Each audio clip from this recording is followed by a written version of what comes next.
tubahaye ikaze nk'uko mubizi ni Nkunda Gusenga TV kandi nk'uko mubizi tubagezaho ibiganiro byinshi bitandukanye ahantu hatandukanye ingeri zose ariko n'ubundi biganisha ku iyobokamana cyangwa se gusenga nyine nk'uko izina rya channel yacu ryitwa ari Nkunda Gusenga TV.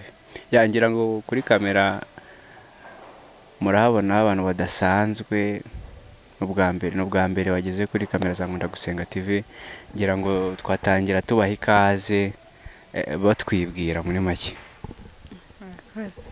Murakoze. Amazina yanjye ni Mudagora Bernice. Nkaba naje kuri channel ya Nkunda Gusenga. Murakoze, banje kubasuhuza mu izina rya Yesu. Amazina yanjye ni Mbabazi Benita, nanjye nkaba naje kuri channel ya Nkunda Gusenga TV. Murakoze kuduha ikaze. Yangira ngo baratwibwiye ni Benita undi ni Bernice, ngira ngo kugira ngo tubanze batwibwire noneho tubakire kuri kamera, kandi nizera ko abadukurikiye cyangwa se abatureba bari buze kugira ibihe byiza bitewe nuko twabazaniye abantu badasanzwe kuri kamera. Ngira ngo dukomeje ikiganiro cyacu, Benita na Bernice, so abantu babareba umuntu wese babona bwa mbere so bati bari abantu ushobora kuba ari impanga ko ubundi muri impanga cyangwa Impanga zidasa. Oya, ariko icyo kibazo abantu benshi bakunda kukitubaza, ariko si ubu bari kubona turi impanga we. Ntago turi impanga. Ntago dusa. Njye ndi mukuru, uyu nguyu arankurikira. Oya, ndi mukuru n'abarankurikira. Murabizi ko abana batundi bakunda kurwanira kuba bakuru. Ariko njye ni njye mukuru, uyu nguyu akaza nkurikiye. Ntago turi impanga. urumva umuntu abirebye agira ngo muri impanga, ariko nyine ubwo Mungu twibwiriye, ariko urabona ko musa umuntu utabazi nyine ahita abona ko harimo akantu. Ese Benita na Bernice ubundi turabona muri abakobwa cyebe byose wasanga, ariko ntitubizi nimba muri abakobwa cyangwa se muri abamama cyangwa se mufite n'abashire nyine wenda mushobora kuba mufite abagabo cyangwa mufite ubukwe mwatubwira. Oh my God. Oya, turi abakobwa. Nta bukwe ngiye neganya vuba. Hora bufite. Reka.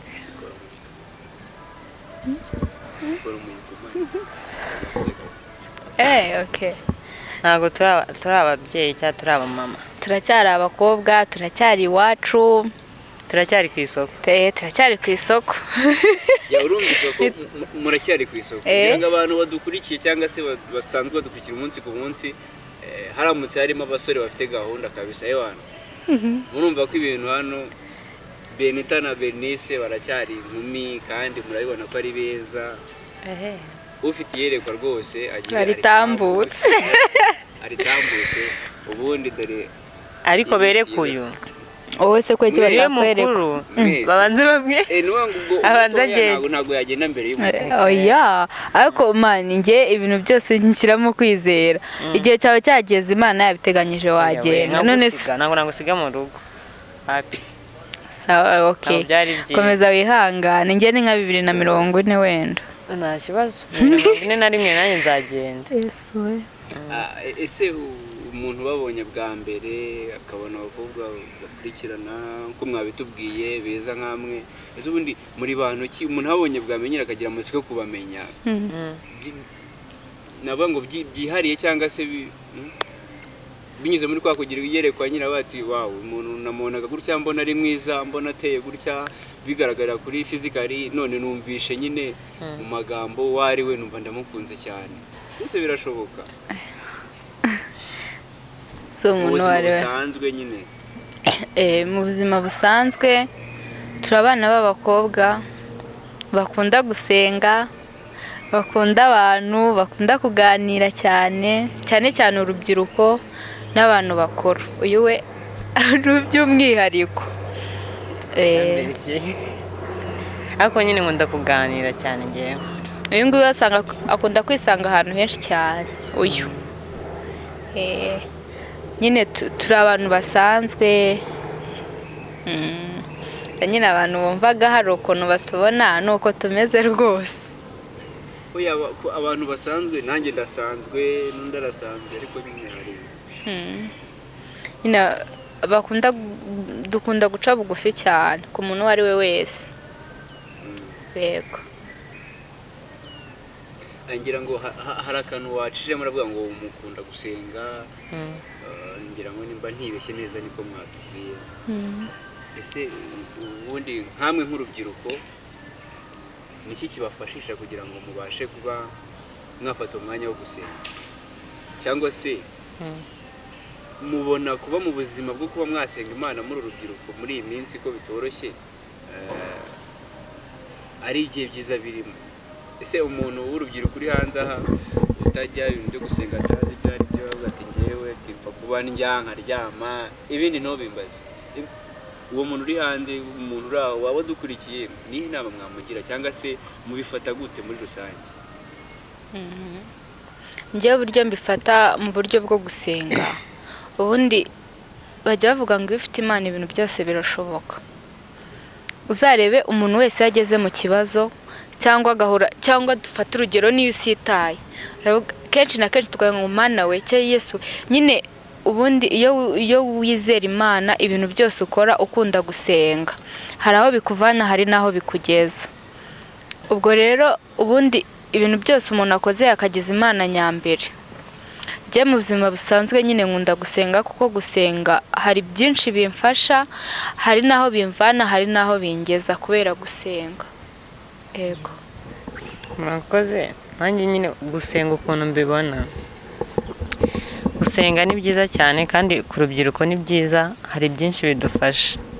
Buri muntu usenga aba atandukanye n'umuntu udasenga, bafite itandukaniro rinini cyane.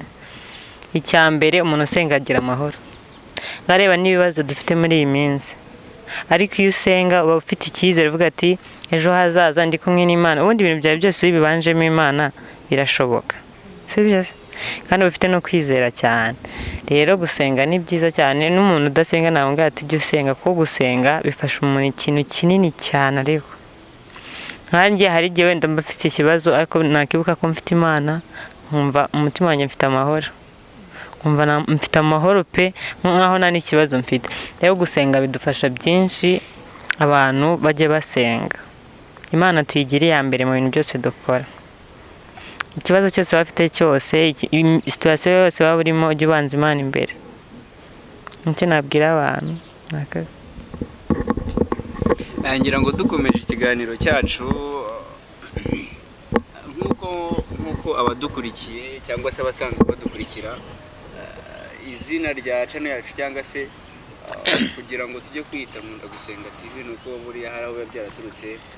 Hari impamvu nyinshi zitandukanye zatumye tuyita nyine Nkunda Gusenga TV, nkuko mubidusobanuriye ibintu byose iyo usenga ubiha Imana, akabuza Imana igira gutera gufasha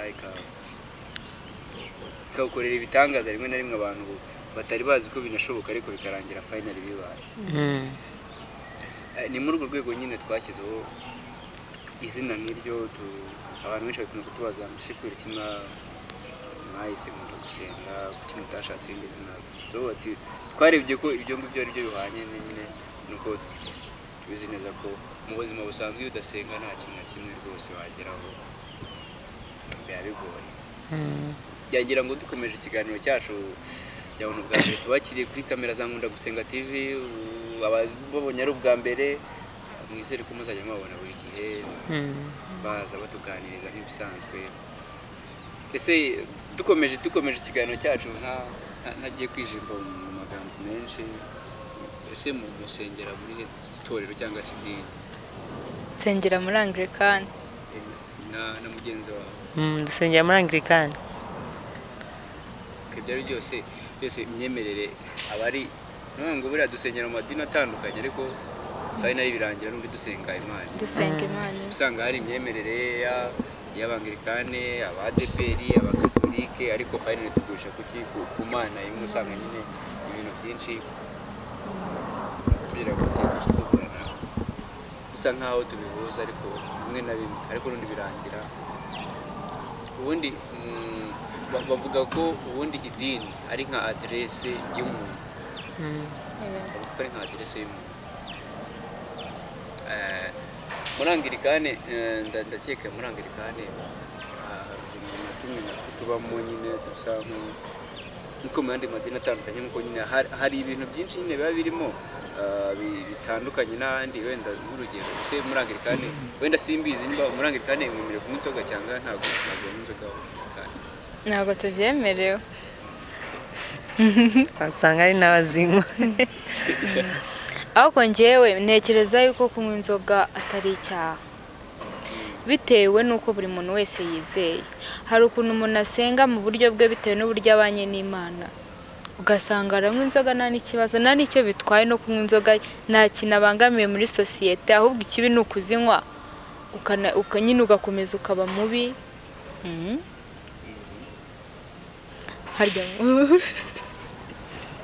harya munuze mu mategeko y'Imana aranditse ngo ntimukanywe inzoga ra? ntahari.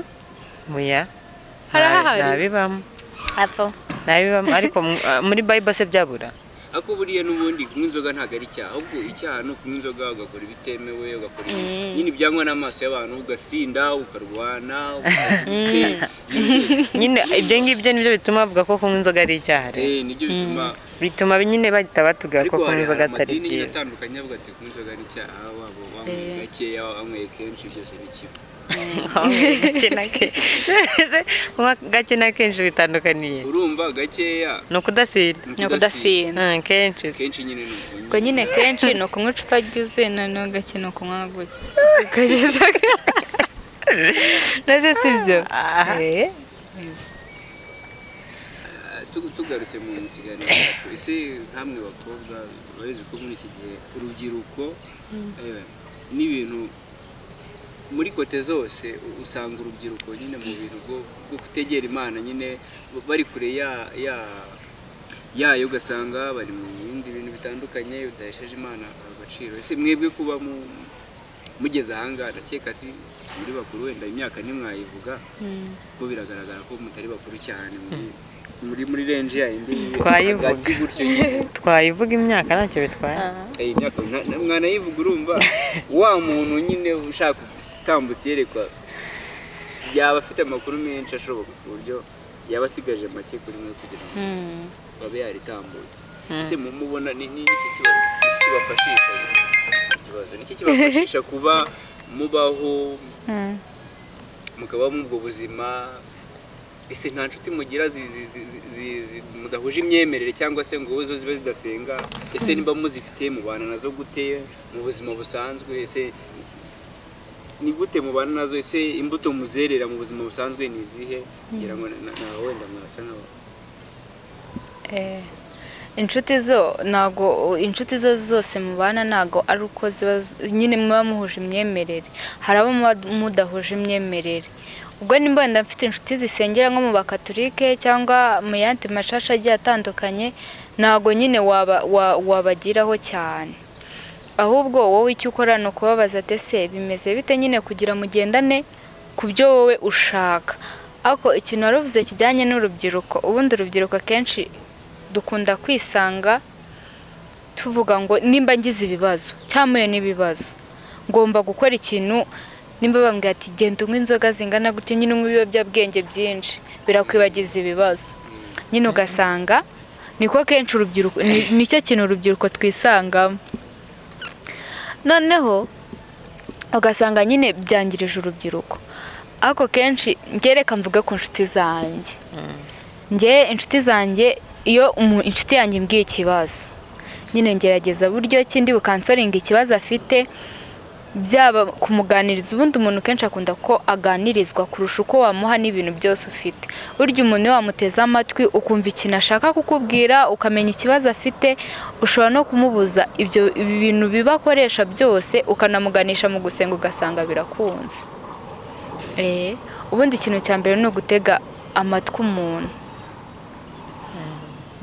kuko akenshi usanga abo bose babikora atari uko nyine, atari uko wenda bagamije ikindi. hari n'ubikora avuga ngo ngereka mbikore, akanga no kujya gusenga, nta n'ikimubuza kujya gusenga, akavuga ngo reka akicara nyine babandi bavuga ati ubundi se abajya gusenga bo baturusha iki cyangwa bavuga iyo mana baturusha iki nyine ugasanga niyo nuze barimo ariko buryo ugiye umuganiriza gake gake ukamutega amatwi kenshi akubwira ibimurimo iyo akubwiye ibimurimo rero ukabimenya bigufasha nyine nawe kuzajya ugenda umwereka utuntu duke duke ugasanga waramuhinduye.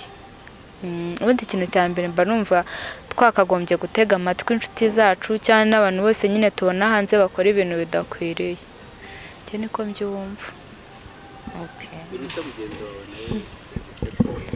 Njye uko mbanye n'inshuti zanjye cyangwa abantu nyine bari close cyane kuri njyewe suko twese nyine duteye kimwe cyangwa dufite imyitwarire imwe sibyo. Hari umuntu wenda unywa inzoga ari n'inshuti yawe cyangwa nk'ibindi biyobyabwenge ari inshuti yawe cyangwa afite indi myitwarire itari myiza. Rero kugira ukansoringa umuntu cyangwa umwumve ni ukubanza kumwereka ko ikibazo afite nawe wigeze kukigera cyangwa nyine ukumva situation urimo ukayishyiramo sibyo kugira abashe kukumva n'ibyo uri bumubwire. Rero mbere yo kuganiriza umuntu muri inshuti ubanza kumwereka ko nawe umeze nkawe muri kumwe cyangwa ukamwereka ko byakubayeho. Rero nibwo uwo muntu ahita kumva vuba nyine ukamuganiriza. Kandi akenshi cyane nanone ntabwo ari byiza kugira inshuti utagibwira ibintu bya cya kibazo wagize. Mubanye nk'abantu baziranye ariko umuntu muri inshuti nyine yakubwiye ikibazo cye ugomba kumufasha ukamutega amatwi. Kandi nanone kubona umuntu ugutega amatwi bari byiza pe. N'abantu bari kudukurikirana umuntu nakubwira ngo afite ikibazo akifuza ko muganira jya wihangana niba wamuha iminota 10 pe umuganiriza. Nanjye nigeze kugira ikibazo umuntu aranganiriza neza numva nyine ikibazo kise gikemuka kandi kitari cyananutse mu nda. Byonyine gufata iminota ye mwanya we agahita anganiriza nkumva nyine nkajya mubwira ibyo mubwiye nawe nkumva ari muri situation ndimo ahita byishyiramo umva aranganiza neza numva ibibazo birakemutse. Rero ni byiza kuganiriza abantu b'inshuti zacu tukumva situation barimo nawe ukayishyiramo ukajya mu mwanya we ukamuganiriza agacururuka umutima wo koroha. Icyo bita kugira inshuti. Hari n'ikindi kintu abantu bajya bakora babona ko atari ikosa. Umuntu akaza kugana wenda tuvuge ko uje kumbwira ikibazo cyawe ukavuga ati wenda njye naramwizeye kamubwira ikibazo cye bitewe n'uburyo mbona cyangwa uburyo tubanye kabatereka njye kugisha inama Beniza. Wowe kaza uje kumbwira ibibazo ufite njye sinkubonera umwanya ukaza nkakubwira ati ukicara inga tuganire. Mu gihe utangiye kumenekera nyine ngo umbwire ikintu cyose kikurimo ibibazo byose ufite iki ugasanga ndi nko kuri telefone cyangwa utangiye nko kumbwira nyine nanjye natangiye kujya muri position imwe nk'umuntu akaba aramamanga ati sorry ho gato nkaba ndagiye. Ibyo bintu bituma wa muntu waruje kukubwira ikibazo umutima we ubabara kurusha uko wari ubabaye noneho ibyo yakoraga mana yanjye birikuba kuko atatekereza yuko uwari kumutega amatwi nawe ubwe si yamwumvishije.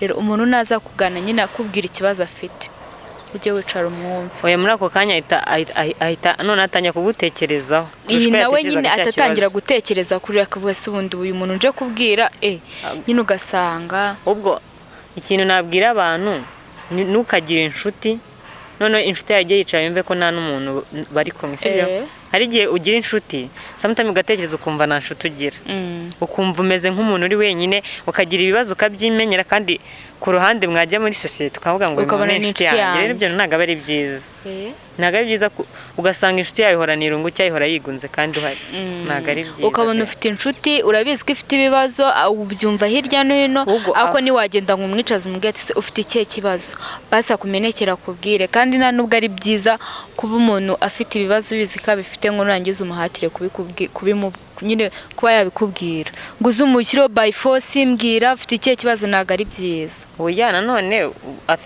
umuntu arwaye babuzwa n'iki kumubaza ko arwaye. Oya nyine arwaye birumvikana ariko hari ukuntu umuntu wenda aba yarakuze yaragize nk'ibikomere byinshi ukumva Beni noneho deni nka gutya nkazajya ngenda nkafata ishabe ni burya yabayeho gutya uri kumva wowe ubwawe utarimenekera ngo ubimbwire.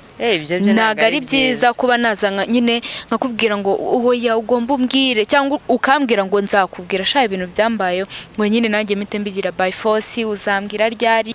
Abantu rwose badukurikiye mwige gufata inshuti zanyu neza mumenye ibyo bakeneye kuko inshuti rega inshuti n'umuvandimwe inshuti ni umuvandimwe nubwo muba mudahuje amaraso, ariko inshuti umuntu ubwira ibintu byawe byose, umuntu urira akaguhoza aba ari inshuti yawe, aba ari umuvandimwe wawe, aruta umuvandimwe udahari nyine muri make. Nk'uko turi abavandimwe, hari igihe wasanga mfite nk'inshuti nshobora kubwira ibintu wowe nakubwira cyane rwose kandi akanyumva kurusha uko wowe wari bunyumve. Rero inshuti zacu tuzifate neza pe. ese nkomeje ikiganiro cyacu ngira ngo abadukurikiye mwumvishe ko Benita na Bernice rwose ntacyo batababwiye, ngira ngo rwose ndabashimiye kandi mbabwira ko hano n'ubundi ari mu rugo. Ejo n'ejo bundi mwagaruka tukaganira ku ijambo ry'Imana, dore ko ari na byiza muri iki gihe, biradufasha. Ese iyo muri kumwe n'inshuti zanyu zaba ari izisenga cyangwa izidasenga, mujya muganira ku ijambo ry'Imana cyangwa se mujya muganira ku ijambo ry'Imana? Tujya tuganira kusesese tujya tuganira wenda nubwo atari bose, biterwa n'uwo muri kumwe. njye biterwa n'uwo turi kumwe cyangwa bigaterwa n'ahantu turi. Urumva ntabwo mwaba mwasohotse muganira ijambo ry'Imana. Ariko n'igihe munariganiraho ariko uzi ko hari ukuntu umuntu munaganira ku ijambo ry'Imana mutekereza ko mutari kuriganiraho, ukajya kumva urabuze ngo handitswe ngo, kandi ukavuga ibihanditse just muri joke, ahubwo burya si ijambo ry'Imana se muri kuvuga. Nukuri kuburya nakaza ngatamwa ati muri yabo handitse ngo dore ko bawiteka nibwo kandi ko byandiko kujijura, none nubwo se simubwiye cyanditswe kandi cyanditswe muri yobo, ako nyine si ijambo ry'Imana se nibyo nibyo nukuri. Hari ukuntu nanone tujya tuganira ijambo ry'Imana bikitwa yuko tutari kuriganiraho, nyamara uwumva yumvishije. Niga ijambo ry'Imana si ngombwa ngo tuvuge icyanditswe, nose nandi kugira inama umuntu byo nkaba nari mwiyobokamana. Hari ukuntu ariko ngo ijambo ry'Imana ntago gufata Bibiliya ngo usome ubwirize ryiza rihumuriza umuntu, ni ijambo ry'Imana. Ntago ari ngombwa ngo nimba ngo handitswe ngo ngahanditswe ngo no kubwira abantu ko mubakunda. Oheruka kumbwira ati ariko nkunda, sinabikubwiye cyane ndagukunda. Murabizi ibintu by'abavandimwe ntabwo bajya babibwirana pe. Ujye ubimbwira nyine none se ubundi wose urabimbwira. Njye buri mu gitondo ndabimubwira pe. Wajya ukizwa. Mujye mubibwira rata muzare iyo umuntu wese bamubwiye ko bamukunda, ashaka ko yaba ameze kose, umeze neza, wumva ko hari umuntu ukwitayeho, wumva ko hari umuntu ugukunda, kuko burya umuntu ukunda nyine ubumumenyera utuntu twinshi. Ubwo rero bakubwiye ko bagukunda, ugenda wumva ari yangira ngo dukomeje kubashimira wowe tureba, wowe wakoze subscribe, washarinze inshuti zawe, ngira ngo uri uw'ingenzi kuba turanga, kuba dukora ibi byose nta bindi tubikesha, ni wowe kandi umuhate ufite kudufasha kugira ngo tugere aho tugera, ni wowe tubikesha. Bana natwe mu gihe cyose ubona dukora, sharinge ku nshuti zawe kugira ngo dutambutse ijambo ry'Imana biciye muri njyewe, biciye muri mwebwe, biciye muri Bernice na Benita barahangaha, noneho kugira ngo tureko twatambutse ubutumwa bwiza biciye muri njye nawe kandi ugere ku isi hose. Ngira ngo abari badukurikiye gusa nk'ubageze ku musozo w'ikiganiro cyacu twagiranye n'abakobwa babiri, twatangiye tuzi ko ari impanga ariko finally dusanga ntago ari impanga, ahubwo barakurikirana. Ngira ngo nakagaruka tsongera tubatumire bagaruke batuganirize nk'ibisanzwe. Ngira ngo ndabizi mwabakunze. Ngira ngo Benita turagushimiye kuba waje kuri kamera za Nkunda Gusenga TV, kandi nakagaruka ni mu rugo n'ubutawagaruka. Ngira ngo turagushimiye. Murakoze. Nawe Bernice nawe nuko turagushimiye kuba witanze ukaza kuri kamera za Nkunda Gusenga TV. Aha ni mu rugo utamwagaruka tukatuganira nta kibazo, tuganira ku ijambo ry'Imana, dore ko ari nabyo byiza muri iyi minsi igezemo. Dukeneye ijambo ry'Imana, abantu bakeneye ijambo ry'Imana, bakeneye kubohoka, kandi nta handi babikora atari kuri Nkunda Gusenga TV. Byose bibera. Ngira ngo nawe wari udukurikiye turagushimiye kuba wabanye natwe umunsi mwiza, kandi ngira ngo mubwire ngo Imana iragukunda, kandi waba utameze neza ejo birakunda, uyu munsi bikaba byanze cyangwa se ejo bikanga, ejo bundi bigakunda. Niko bimera mu buzima, ariko ikintu nakubwira ngo ihangane, Imana irakuzi kandi buriya nta kibaho nta mpamvu. Angira ngo tugana ku musozo, turabashimira ko mwadukurikiye, naho ubutaha kandi turabakunda. Imana ibahe umugisha. murakoze.